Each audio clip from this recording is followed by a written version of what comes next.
Andhra Paris తెనాలిలో అధునాతన హంగులతో మీకు స్వాగతం పలుకుతోంది ఈ కన్వెన్షన్. వెడ్డింగ్స్, రిసెప్షన్స్, ఎంగేజ్మెంట్స్, కాన్ఫరెన్స్లు, సెమినార్స్ మరియు అన్ని రకాల ఫంక్షన్లకు అనువైన వేదిక.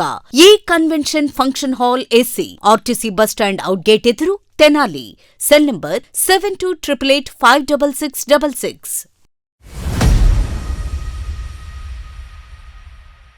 ది పద్మశాలియ వెల్ఫేర్ సొసైటీ ఆధ్వర్యంలో పద్మశాలి సంఘీయుల వివాహ పరిచయ వేదిక కార్యక్రమాన్ని ఏప్రిల్ 26వ తేదీ తెనాలిలో నిర్వహిస్తున్నట్లు సొసైటీ సభ్యులైతే తెలియజేశారు. ఈరోజు ముత్యంశెట్టిపాలెంలో ఉన్నటువంటి కార్యాలయంలో ఏర్పాటు చేసిన మీడియా సమావేశంలో ఆ కార్యక్రమానికి సంబంధించిన వివరాలను అయితే తెలియజేశారు. వరుసగా 15వ సంవత్సరం పద్మశాలియ సొసైటీ ఆధ్వర్యంలో ఈ కార్యక్రమాన్ని ఏర్పాటు చేస్తున్నట్లయితే నిర్వాహకులు తెలియజేశారు. రాష్ట్ర వ్యాప్తంగా ఉన్నటువంటి పద్మశాలి సంఘీయులందరూ కూడా ఈ కార్యక్రమాన్ని సద్వినియోగం చేసుకోవాలని అయితే వారు తెలియజేసిన పరిస్థితి ఉంది. ఇందుకు సంబంధించిన దరఖాస్తులు కార్యాలయంలో అందుబాటులో ఉంటాయని చెప్పి తెలియజేసిన పరిస్థితి ఉంది. 20వ తేదీ ఏప్రిల్ 20వ తేదీలోగా ఇందుకు సంబంధించిన అప్లికేషన్లు మొత్తంగా కూడా పూర్తిగా అందజేయాలని చెప్పి తెలియజేశారు. ముఖ్యంగా చూసుకుంటే కనుక ఇప్పటి వరకు అనేక కార్యక్రమాల ద్వారా 14 సార్లు ఈ కార్యక్రమాన్ని నిర్వహించడం జరిగింది. 15వ సారి వివాహ పరిచయ వేదిక ద్వారా కూడా పద్మశాలి సంఘీయులకు ఒకే వేదికపై వారందరినీ చేర్చి వధూవరులకు పరిచయ వేదిక కార్యక్రమాన్ని నిర్వహిస్తున్నట్లయితే తెలియజేశారు. ఈ సందర్భంగానే సొసైటీ ఆధ్వర్యంలో చేపడుతున్న సేవా కార్యక్రమాలను అయితే వివరించారు.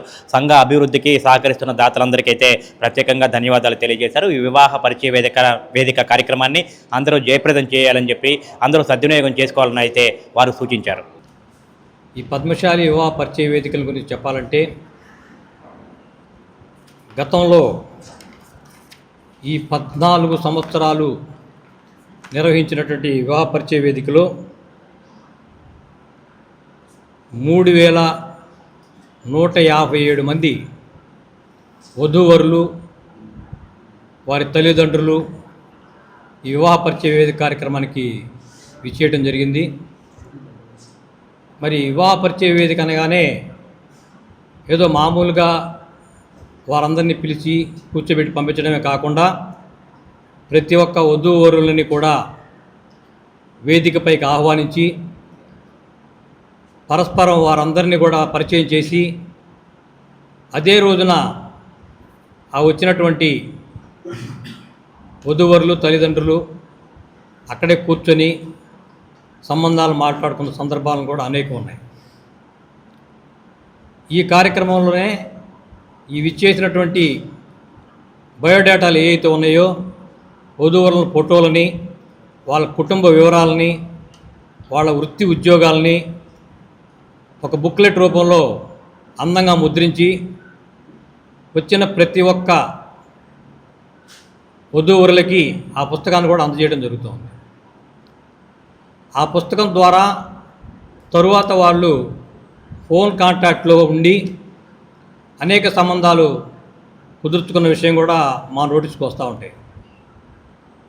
ఈ వధూవరుల పరిచయ వేదికలో ఒక్క తెనాలి ప్రాంతమే కాకుండా ఆంధ్రప్రదేశ్ రాష్ట్ర వ్యాప్తంగా, అదేవిధంగా తెలంగాణ, కర్ణాటక, తమిళనాడు ఇంకా ఇతర అనేక ప్రాంతాల నుంచి చాలామంది పద్మశాలియ కుల బాంధవులు ఇచ్చేయడం జరుగుతూ ఉంది.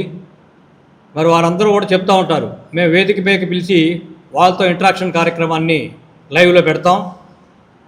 ఆ మాట్లాడుతున్న సందర్భంలో గతంలో మా పెద్ద అబ్బాయికి కూడా మేము ఇక్కడే సంబంధాలు కుదుర్చుకున్నామండి, మా అమ్మాయికి కూడా వివాహ పరిచయ వేదిక ద్వారానే మంచి సంబంధం కుదుర్చుకున్నాం అని చెప్పినప్పుడు ఈ కార్యక్రమం ఎంత దిగ్విజయంగా నిర్వహిస్తున్నాం అనేది మాకు తృప్తి మిగులుతోంది. అలాగే వచ్చిన ప్రతి ఒక్కరూ కూడా ఈ కార్యక్రమాన్ని గురించి వారి అనుభవాలు తెలియజేయడం జరుగుతూ ఉంది. అలాగే విచ్చేసినటువంటి ప్రతి ఒక్క కుల బాంధవులకి అందరికీ కూడా ఆ రోజున మన తెలుగు సాంప్రదాయంలో మంచి వంటకాలతో వివాహ భోజనం కూడా ఏర్పాటు చేయడం జరుగుతూ ఉంది. ఈ కార్యక్రమాలే కాకుండా పద్మశాలి వెల్ఫేర్ సొసైటీ అనేక సేవా కార్యక్రమాలు చేస్తూ ఉంటుంది. ఆ సేవా కార్యక్రమాల్లో భాగంగా ప్రతి సంవత్సరం కూడా పేద విద్యార్థులకి ఉచితంగా నోట్బుక్స్ పంపిణీ చేయడం జరుగుతుంది. ఈ వ్యవస్థ ఏర్పాటు చేసిన దగ్గర నుంచి ఈ రోజు వరకు దాదాపుగా 11,10,500 రూపాయలు ఈ బుక్స్ పంపిణీ ద్వారా పేద విద్యార్థులకి ఇవ్వటం కూడా జరిగింది. అదేవిధంగా స్కాలర్షిప్స్ ఎవరైతే మంచి మెరిట్లో ఉత్తీర్ణత సాధించారో వారందరికీ కూడా 10వ తరగతి నుంచి ఇంటర్మీడియట్, డిగ్రీ, అలాగే బీటెక్ కానివ్వండి, ఆ ఉత్తీర్ణత సాధించిన వాళ్ళల్లో మెరిట్ విద్యార్థుల్ని సెలెక్ట్ చేసుకొని వారందరికీ కూడా ఈ స్కాలర్షిప్ ద్వారా ఈ సొసైటీ నుంచి పేదలకు మనం ఏమి ఇచ్చామనే ఒక విధానంలో వారందరికీ ఈ రోజు వరకు కూడా 22,76,500 రూపాయలు స్కాలర్షిప్స్ కూడా పంపిణీ చేయడం జరిగింది. ఇవే కాకుండా ఇంకా అనేక కార్యక్రమాలు ఈ విద్యార్థుల్లో ఉన్నటువంటి ప్రతిభని వెలికి తీయడానికి వారికి ఒక క్లాసెస్ కండక్ట్ చేసి వారికి ఒక వ్యక్తిత్వ పోటీల్ని నిర్వహించి ఒక స్కిల్ డెవలప్మెంట్ కోసం వాళ్ళకి అనేక కార్యక్రమాలు కూడా ఈ కార్యక్రమాల్లో భాగంగా చేస్తూ జరుగుతుంది. ఇంక ఇవే కాకుండా అనేక మెడికల్ క్యాంప్స్ ద్వారా పేదలకి ఎవరైతే ఉన్నారో పద్మశాలీలకే కాకుండా ఇతర వర్ణాల వారైనా సరే వారందరికీ కూడా వివిధ రకాలైనటువంటి డాక్టర్స్ అందరినీ కూడా ఇక్కడ సమీకరించి వారందరికీ కూడా ఈ మెడికల్ క్యాంపులో అనేక లక్షల రూపాయలు వెచ్చించి వారికి ఫ్రీగా మందులు కూడా ఇవ్వడం జరుగుతుంది. ఇటువంటి కార్యక్రమాలన్నీ కూడా కేవలం పద్మశాలి బౌద్ధమ సంఘీయులు ఎవరైతే ఉన్నారో వారందరి దాతృత్వంతో వారిచ్చిన విరాళాలతోనే ఈ కార్యక్రమాలు నిర్వహించడం జరుగుతూ ఉంది. మరి ఈ పద్మశాలి వెల్ఫేర్ సొసైటీ ఏర్పాటైన తర్వాత 1995 నవంబర్ 1వ తేదీన ఏర్పాటైన ఈ ఈ వ్యవస్థ ఈ రోజున ఇంతింతే ఒటుడింతే అన్న లెక్కలో ఈ ground floor, first floor, second floor, third floor AC కళ్యాణ మండపం స్థాయికి కొన్ని కోట్ల రూపాయలు వెచ్చించి ఈ నిర్మాణాలన్నీ కూడా దాతల సుహృద్భావమైనటువంటి విరాళాలతో నిర్మించడం జరిగింది. ఈయన అనేక సేవా కార్యక్రమాలకి దాతలందరూ కూడా ఎంతో సహకరిస్తూ ఉన్నారు. అదేవిధంగా రేపు ఏప్రిల్ 26వ తేదీన జరగబోయే వివాహ పరిచయ వేదికని పద్మశాలి సంఘీయులందరూ కూడా వారు సద్వినియోగం చేసుకొని ఈ కార్యక్రమం ద్వారా తమ యొక్క బిడ్డల భవిష్యత్తుని మంచి సంబంధాల ద్వారా కుదుర్చుకొని మరి వారు ఈ సదవకాశాన్ని వినియోగించుకోవాల్సిందిగా కోరుతూ ఉన్నాం. మరి ప్రస్తుత పరిస్థితుల్లో మనం చూస్తూ ఉన్నాం, మ్యారేజ్ బ్యూరోల ద్వారా అనేక సంబంధాలు కుదుర్చుకున్నప్పటికీ సక్సెస్ కాలేని పరిస్థితి చాలా మనం చూస్తూ ఉన్నాం.